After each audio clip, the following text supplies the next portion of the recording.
이르되 죄는 없으시니라. 그러므로 우리는 긍휼하심을 받고 때를 따라 돕는 은혜를 얻기 위하여 은혜의 보좌 앞에 담대히 나아갈 것이니라. 아멘.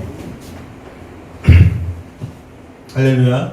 네, 오늘 제목을 때를 따라 돕는 은혜라고 지었습니다. 우리가 보통 믿음의 고백을 할 때에 이런 고백들을 많이 해요. 내가 주 없이, 주님의 은혜가 없이는 단 하루도 살 수 없다라고 하는 고백들을 우리가 종종 합니다. 이러한 믿음의 고백을 하는 것은 우리의 구원에 우리의 자신의 공로가 전혀 없다는 것을 우리는 이미 잘 알고 있기 때문이죠. 내가 잘해서 구원을 받은 것이 아니고 내가 무언가를 획득해서 얻어서 내가 지금 이 천국으로 가는 이 티켓을 거머쥔 것이 아니라는 사실을 우리는 잘 알고 있기 때문에 주의 은혜 없이는 내가 단 하루 살 수 없습니다 라고 하는 그런 믿음의 고백을 할 수 있는 것입니다. 즉 주님의 은혜가 없다면 우리는 단 하루도 죄악의 길이 아닌 길을 걸을 수 없다는 것이죠. 의로운 길을 외면하며 그 길 위에 있는 자들을 미련한 자로 여겨보며 살아가는 것이 우리의 본성이고 우리의 모습입니다. 그만큼 우리는 적어도 우리의 지금이 주님의 은혜 때문임을 부인할 수 없을 것입니다. 지금 우리가 이 자리에 있는 것, 또 우리가 지금 살아가고 있는 모든 것이 사실 주님의 은혜가 있었기 때문에 이 자리에 왔다는 고백이 바로 이 믿음의 고백인 것입니다. 하지만 우리는 때때로 이미 주님의 은혜를 충분히 받았고 지금도 받고 있음을 간구하고 주님의 은혜를 간절히 구할 때가 있어요. 그때가 언제일까요? 네, 그렇죠. 바로 지금과 같은 시대죠. 아주 다급한 상황에 놓이게 되었을 때입니다. 지금 당장 하나님이 나에게 베푸시는 모든 은혜를 받아야만 하는 절박한 순간이 오게 되면 우리는 지금까지 주님의 은혜를 단 한 번도 받은 적이 없었던 것처럼 정말로 간절하듯이 또 급진적인 그런 은혜를 구하게 되는 것입니다. 여전히 연약한 우리는 하나님께 받은 은혜가 얼마나 놀랍고 측량할 수 없는 큰 선물인 것을 명확하게 인지하고 있음에도 우리는 날마다 더 큰 은혜, 더 실제적인 은혜를 구하게 되죠. 마치 물에 빠진 사람을 구해주었더니 보따리를 내놓으라고 하는 것처럼 우리는 날마다 하나님께 그러한 어리광들을 부리고 있습니다. 믿음이 부족해서일까요? 아니면 우리의 욕심 때문일까요? 둘 다일 수도 있고요. 그러나 분명한 것은 우리는 하나님의 은혜에 대하여 매우 급진적 또는 개인주의적인 생각을 가지고 있다는 것입니다.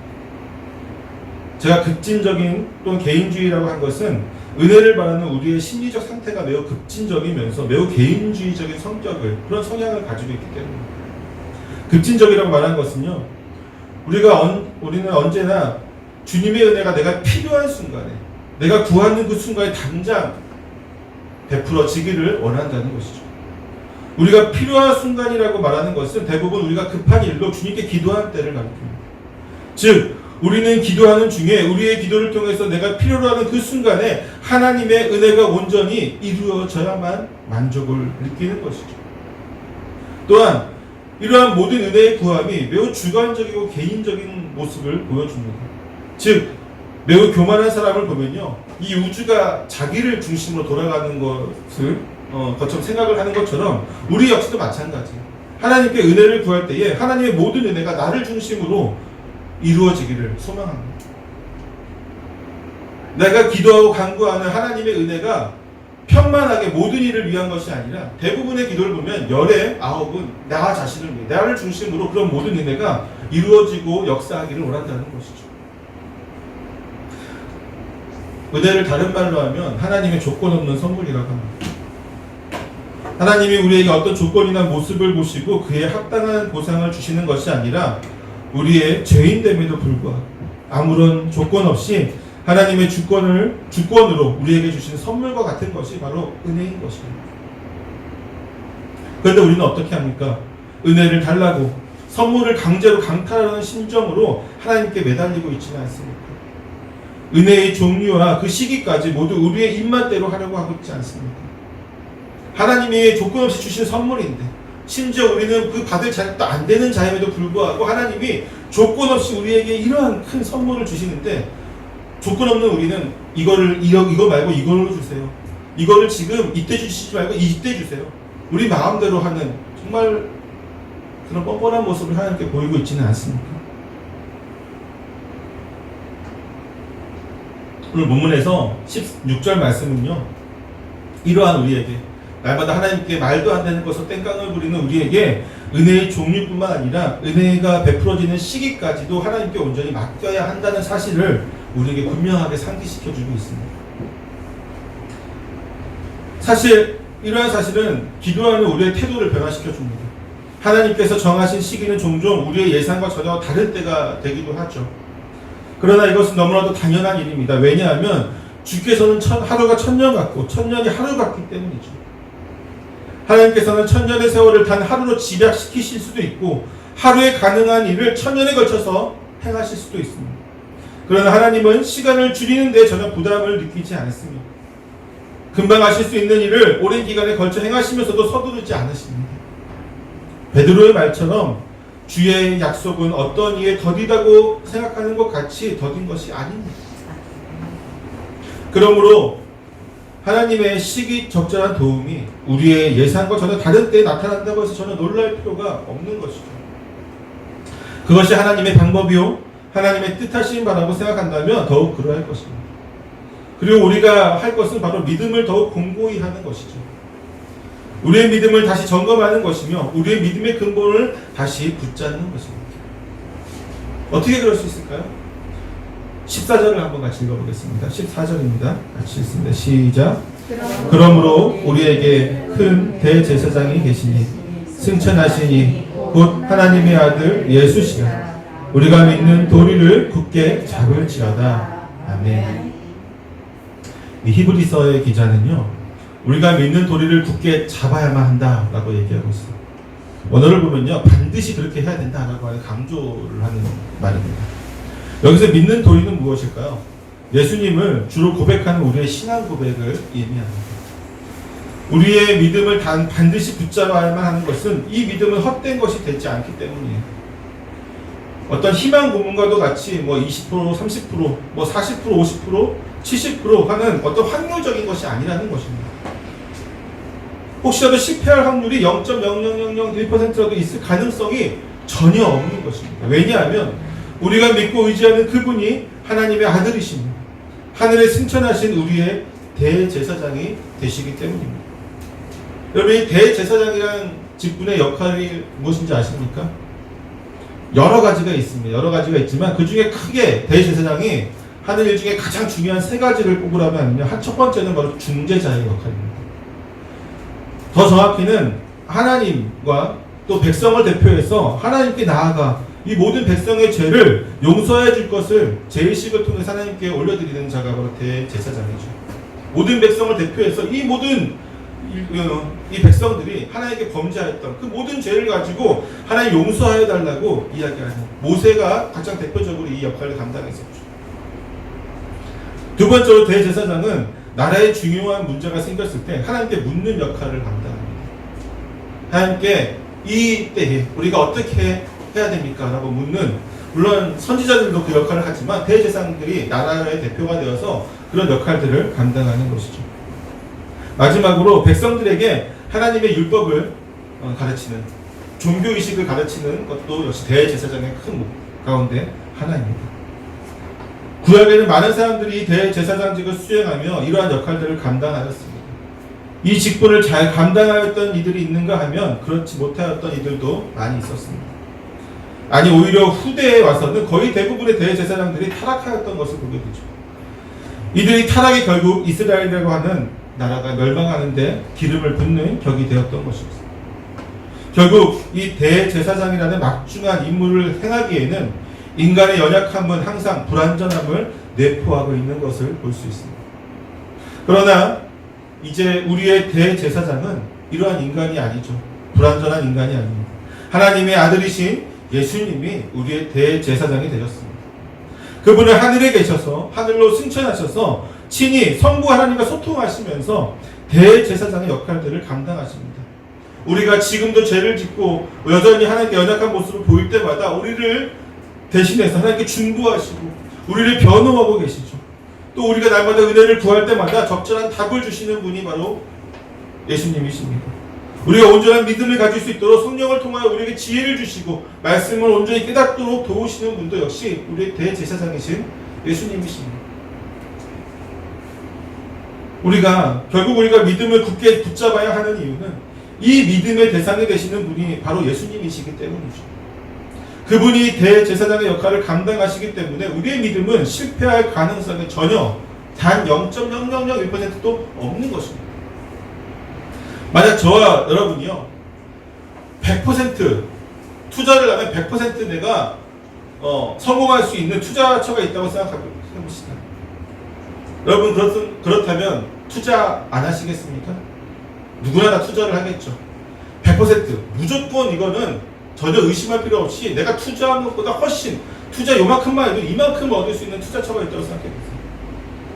누구나가 다 투자를 할 겁니다. 그리고 좀 기다려야 돼요. 대신 좀 기다려야 되는데 100% 확신이 있는데 중간에 기다리기 귀찮아서 내 투자한 걸 뺄 생각이 있으세요?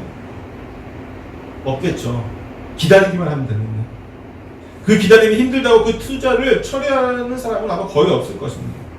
조금이라도 의심이 있다면 투자를 철회하겠죠. 기다리다 보니까 이거 아닌 것 같아. 실패할 것 같아. 라는 의심이 들면 내가 투자한 거를 철회할 수 있겠죠. 그러나 100% 확신이 있다면 어떤 사람이 포기하겠습니까? 어떤 사람이 투자를 포기하겠습니까? 히브리서 기자의 말이 바로 이런 것입니다. 우리의 믿음의 대상이 바로 대제사장이신 하나님의 아들이시고 승천하신 바로 그분이시기 때문에 우리의 믿음의 도를 굳게 반드시 잡아야 된다. 왜? 우리 실패하지 않을 것이기 때문에. 이 투자는 우리의 믿음은 결코 단 조금의 의심도 없이 무조건 우리에게 구원의 선물을 주시는 하나님의 큰 은혜다라고 하는 것을 알고 있으니까 왜 놓치느냐? 어리석은 거죠. 그 믿음을 놓치는 자는 어리석은 겁니다. 이 기다림이 힘들다고 믿음을 저버리는 것은 굉장히 어리석은 거죠. 왜? 100% 이루어질 일이기 때문에. 심지어 우리를 위해서 날마다 성도께 변호하시는 이 대제사장은 우리를 너무나도 잘 알고 계시는 분이라는 사실입니다. 15절을 함께 읽어보겠습니다. 15절 시작. 우리에게 있는 대제사장을 우리의 연약함을 동정하지 못하시리가 아니요 모든 일에 우리와 똑같이 시험을 받으신 이후에 죄는 없으시니라. 아멘. 히브리서 기자는요 우리의 연약함을 우리의 대제사장이 동정하지 못하실 분이 아니라고 이야기하고 있습니다. 그것은 그분의 공감 능력이 그 누구보다 뛰어나다는 것을 의미합니다. 공감 능력이 없이는 누구를 동정하지도 이해하지도 못하기 때문이죠. 요즘 우리 사회를 보면 이 공감 능력이 부족한 사람이 왜 그렇게 많은지 모를 정도로 사회의 많은 구성원들이 누군가를 이해하거나 동정하지 못하는 것을 보게 됩니다. 특히나 문제인 것은 이 공감 능력이 가장 많이 필요한 이들에게 더욱더 부족한 것을 발견하게 된다는 것이죠. 여러분 누가 이 공감 능력이 가장 필요하다고 생각되십니까? 물론 다 있어야 돼요. 모든 사람이 다 공감 능력이 있어야 되는데 누가 가장 그 중에서도 특히나 더 있어야 될 것 같아요. 제가 보기에는 사회 지도층들이에요. 이 나라의 법을 만들고 또 사회 지도층에서 사람들에게 다가갈 수 있는 어떤 영향력을 끼치는 사람들일수록 더 이러한 것들이 필요하다고 생각이 되어집니다. 근데 이 사회 지도층이라고 하는 많은 이들이 공감 능력이 거의 결여되어 있는 모습들을 보게 돼요. 예를 들면요, 우리 다 지난주에 총선이 있었습니다. 투표 다 하셨어요? 투표 다 하셨습니까? 뭐 하신 분도 계시고 안 하신 분도 계시겠지만, 그 투표의 결과가 너무 말이 안 되는 결과가 나와버렸죠. 말이 안 되는 결과가 나왔는데, 저도 깜짝 놀랐습니다. 이런 결과가 나올 거라고 생각 못 했는데, 제가 지금 정치적인 이야기를 하려는 것이 아니라요. 왜 이런 결과가 나타나게 되었는지에 대해서 말하고자 하는 것입니다. 저는 그것이 공감 능력 때문이라고 생각을 해요. 특별히 어느 정당이 국민과의 공감 능력이 뛰어났기 때문에 이런 결과가 있었다고 생각하지 않습니다. 반대로 어느 한 정당이 유난히도 이 공감 능력이 부족하기 때문에 결여되었기 때문에 이런 결과가 나온 것이라는 생각이 되어집니다. 그 외에도 많은 문제가 있겠지만 제가 보기에는 가장 큰 이유가 바로 이 공감 능력의 부재 때문에 이런 결과가 나온 것이라고 생각합니다. 뿐만 아니라 또한 사회의 지도층이라 할 수 있는 이들의 상당수가 이러한 공감 능력의 부재를 안고 있는데요. 심지어는 공감 능력이 반드시 풍성하게 소유해야 하는 사람도 있어요.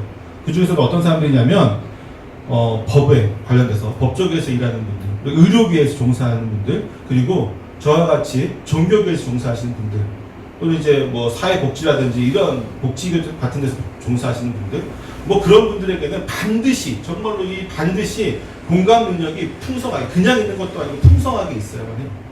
그런데 그렇지 않은 일이 너무 많다는 거예요.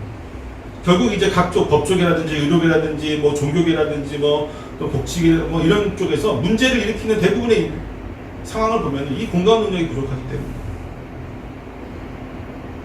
여러분, 만약에 법을 만들거나 집행하는 자들에게 이 공감 능력이 없다고 생각해 보십시오. 그 사회는 아마 끔찍할 겁니다. 사람은 뭔가 영혼을 치료하고 보듬어야 하는 사람들에게 공감 능력이 없다고 생각해 보십시오. 그런데 이미 우리 사회는 많은 이들이 이러한 상황에 놓여 있습니다. 왜 그런 것일까요?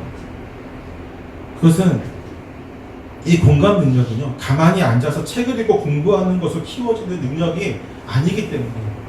가만히 앉아서 내가 책을 읽고 어떤 공부를 통해서 나이가 습득할 수 있는 능력이 아니라는 겁니다.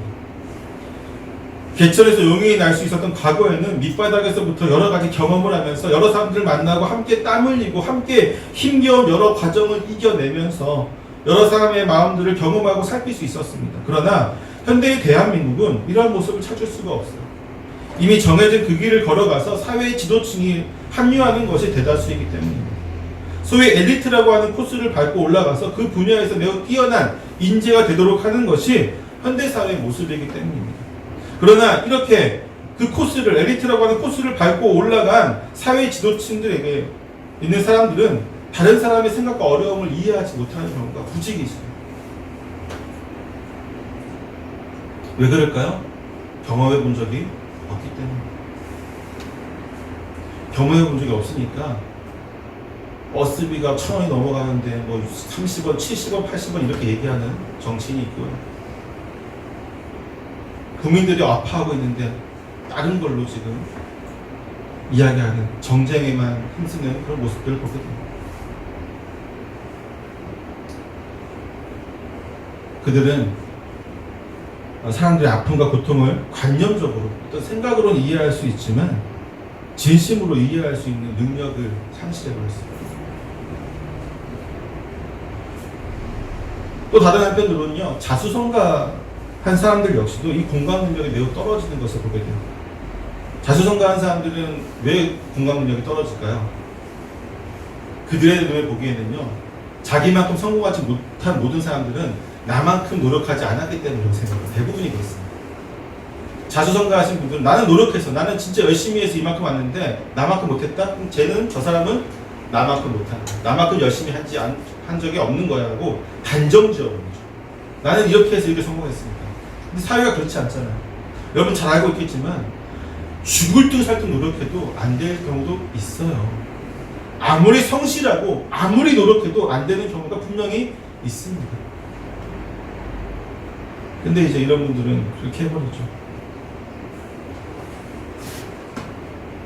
보통 보면 이렇게 자수성가한 분들의 자녀들을 보게 되면요, 그 자녀들이 독립하기 전까지 매우 고통스러운 성장기를 보내는 것을 보게 돼요. 그래서 제가 많은 이제 그 목회 활동을 하면서 상담을 하다 보면요, 아버지에 대해서 굉장히 어두운 또는 부정적인 또는 고통스러운 말들을 하고 있는, 하나님 아버지에 대해 설명할 때에 그 하나님 아버지의 사랑을 전혀 못 느끼시는 분들 대부분이 아버지들이 이런 모습들을 가지고 있는 것을 보게 됩니다. 그러나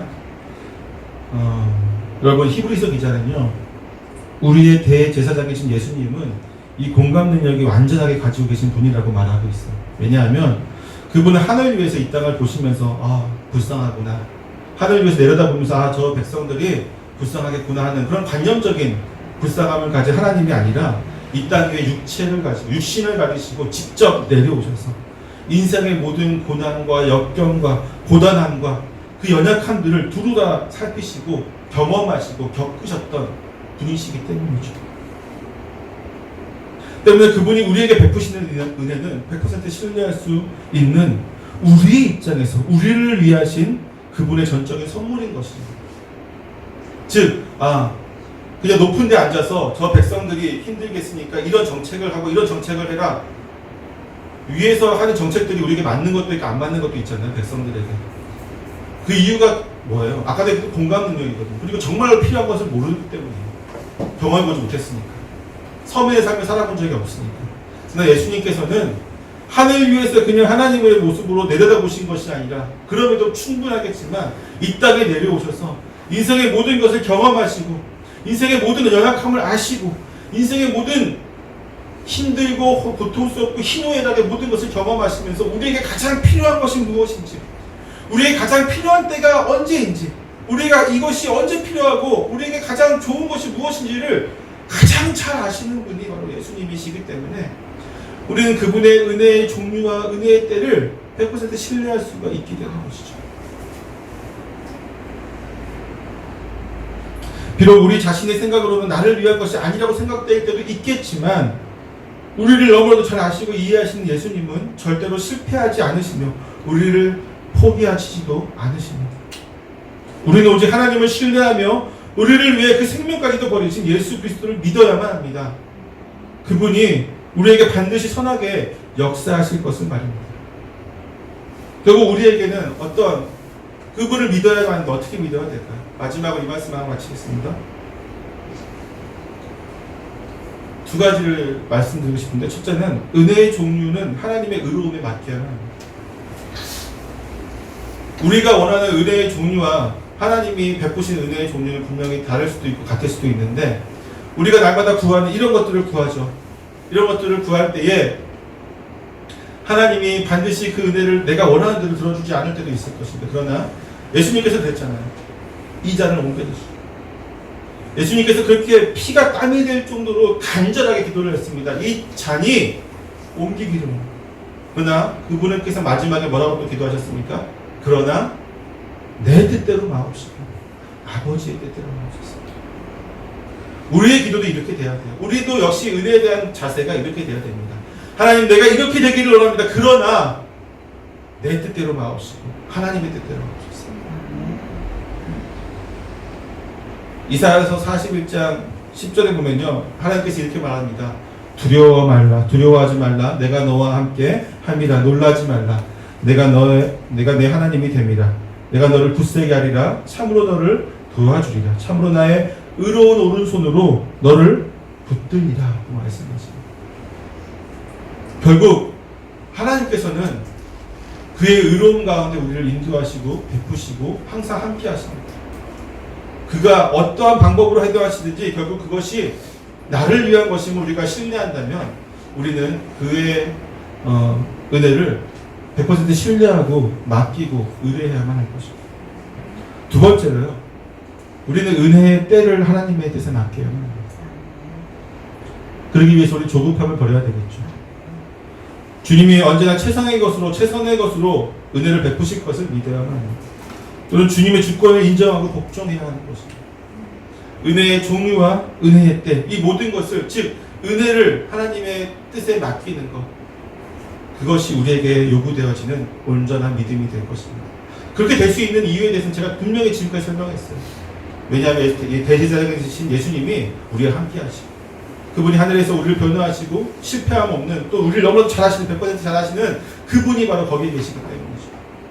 때문에 우리는 그분께 온전히 믿고 신뢰하며 은혜의 때가, 은혜의 종류가 무엇이든지 하나님이 100% 나를 위한, 나를 사랑하셔서 나만을 위해서 이렇게 준비하신 그 은혜를 받으시는 저와 여러분 되시기를 축원합니다.